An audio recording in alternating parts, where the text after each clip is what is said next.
Jika rindu Rasul sallallahu alaihi wasallam harus merawat ibu. Orang yang rindu Rasulullah tidak hormat kepada ayah ibunya, batal cintanya. Orang cium tangan guru tapi tidak cium tangan ayah ibunya, batal cium tangannya. Orang yang ziarah ke ulama tapi tidak ziarah ke ayah ibunya, batal cintanya kepada ulama. Betapa aneh sekarang, banyak orang baik ke gurunya tapi membentak ayah ibunya. Aneh. Masih punya ibu sebagian besar, ayah nanti pulang cium tangannya, ya. Baca sholawat ketika mencium tangannya. Semoga Allah ridha melalui ibu kita. Ridha Allah itulah kunci dalam tangan ibu. Kenapa disebut ibu dan ayah itu kunci ridha Allah? Ridha Allah fi ridhal walidain. Karena merekalah kita ada. Secara fisik, secara ruhani kita ada karena ruhaniah Rasulullah. Maka Rasulullah Nur Muhammad, ruhnya disebut Ahmad, disebut Ummul Arwah, induknya semua ruh. Muhammad nurnya disebut Abul Arwah, bapaknya semua ruh. Ini cuma istilah bahwa segala satu bersumber darinya. Inilah yang sering kita katakan ketika Allah menciptakan alam semesta. Apa yang Allah lakukan pada alam? Allah menciptakan alam ini supaya alam ini sempurna dengan menyembahnya. Allah tetap sempurna tanpa disembah alam. Allah ciptakan alam supaya alam itu sempurna dengan menyembahnya. Disebut dalam Quran liya'budun, untuk menyembahku. Siapakah yang paling sempurna menyembah Allah? Rasulullah SAW. Siapakah yang paling kenal Allah? Rasulullah SAW. Maka yang dimaksud dalam ayat ini, tidaklah aku ciptakan jin dan manusia illa liya'budun, kecuali untuk menyembahku sebenar-benar menyembah, mengenalku benar-benar mengenal. Itulah sosok Rasulullah sallallahu alaihi wasallam. Jadi ayat ini berbicara tentang Rasulullah sallallahu alaihi wasallam. Jadi jika ada orang mengatakan tidak usah buat maulid, tidak usah buat zikir-zikir, gak usah buat zikir jamaah, gak usah buat manaqib, tugas kita ibadah, ya itu ibadah.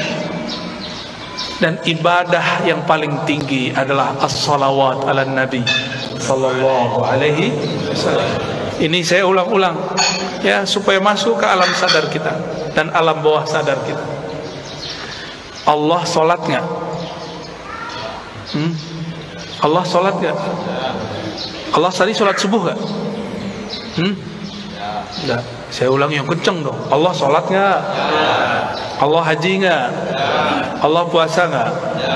Allah sedekah nggak? Tapi Allah bersalat. Innallaha malaikatahu shalluna 'alan nabi. Jadi sebelum ada salatnya kita, Allah sudah salawat kepada Nabi. Sebelum ada zikir, baca Quran, ngaji kita, belum ada thariqat kita, belum ada mazhab kita, belum ada manhaj kita, belum ada, Allah sudah bersalawat. Maka ciri-ciri musuh Allah, dia benci orang salawat. Meskipun sorbannya 7 kali lilit, meskipun jenggotnya sepanjang tali apa? Tali rapia. Bapak kayaknya kesal banget orang itu ya. Korban sepertinya ini ya. Nggak ngaruh ya. Tidak ngaruh, tidak berpengaruh. Bapak Ibu yang melakukan Allah, karena salawat itu adalah fiilnya Allah. Salawat itu apa? Apa arti fiil?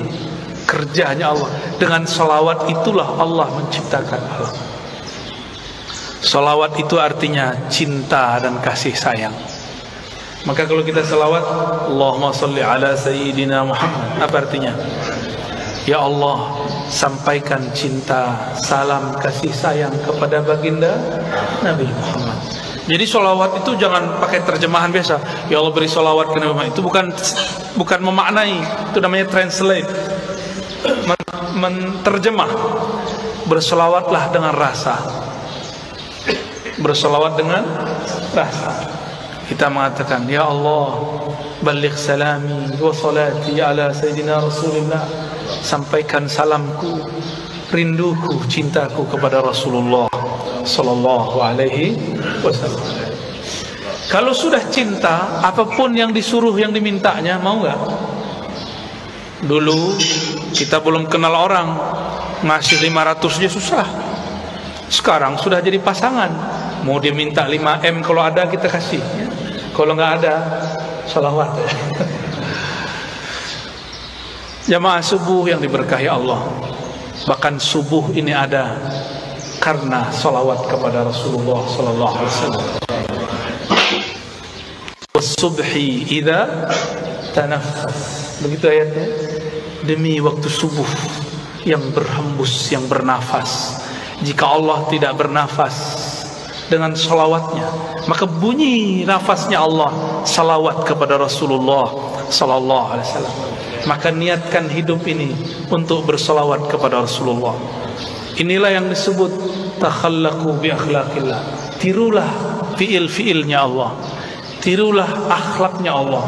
Allah itu mencipta alam dalam salawatnya karena cinta kepada Rasulnya. Maka beramallah karena cinta. Bukan lagi buat maulid, buat manakib karena ada hajat. Pak Kiai, Pak Ustaz, doakan saya bisa beli apa? Beli rumah. Pak Kiai, doakan saya beli mobil. Pak Kiai, samalah kau dengan onta itu, ya. Onta datang ke Nabi, ya Rasulullah, perutku lapar, tugasku banyak, tuanku nggak tahu diri. Onta datang nangis, yang dikadukannya bukan ya Allah Rasulullah izinkan aku bersamamu, nggak ada dia ngomong begitu. Onta, paham onta? Si kayu ngomong, aku ingin di surga aja. Tapi beda dengan Abu Bakar, beda dengan Umar, beda dengan Utsman, beda dengan Ali. Mereka ingin jadi pintu-pintunya Rasul. Maka ujung dari pintunya Rasulullah, pintu terdekat Sayyidina Ali. Apa kata beliau? Aku kota ilmu, Ali lah pintunya. Maka tiada satu mazhab, satu manhaj, satu aliran, satu pemikiran yang sahih kecuali sanadnya bersambung kepada Sayyidina Ali. Tapi syaitan tidak tinggal diam. Dia buatlah, dia campur adukkanlah cinta kepada Ali dengan benci kepada sahabat. Namanya kelompok Rafidah. Kelompok yang membenci sahabat Rasul sallallahu alaihi wasallam. Ya, kita cinta Sayyidina Ali, cinta juga sahabat Rasul. Ini perbedaan kita dengan Syiah Rafidah. Mari berguru kepada orang bersanad, nanti bersambung kepada Sayyidina Ali. Lebih kurang itu pengantar rindu yang dapat saya sampaikan. Ya, di sela-sela rihlah. Rihlah artinya perjalanan. Dulu Rasulullah buat rihlah. Insyaallah kalau ada kesempatan kita